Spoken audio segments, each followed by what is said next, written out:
We continue our World Cup flashback series this evening, highlighting another brilliant Brazilian genius named Manuel Francisco dos Santos, aka Garrincha.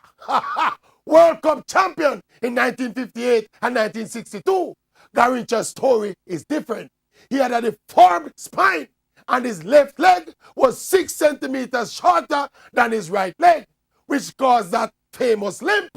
But despite those physical challenges, Garrincha rose from the slums of Rio de Janeiro to become one of Brazil's greatest football sons.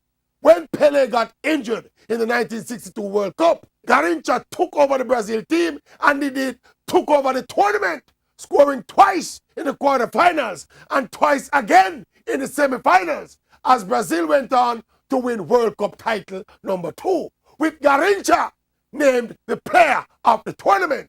When you talk about skill and flair and flamboyance, that was Manny Garrincha.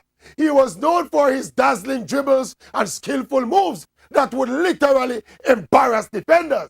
Look at Brazil's current superstar, Neymar, and it's like you're seeing a modern-day Garrincha. Interestingly, during those Brazilian glory days, while Pelé was the official poster boy of the Brazil team, Garrincha was the flamboyant crowd favorite. Nicknamed the joy of the people, in other circles he was called the Beethoven of football. Garrincha off-the-field lifestyle of fun and partying and womanizing and excessive drinking, I think, cost him a place amongst the very greatest of the sport.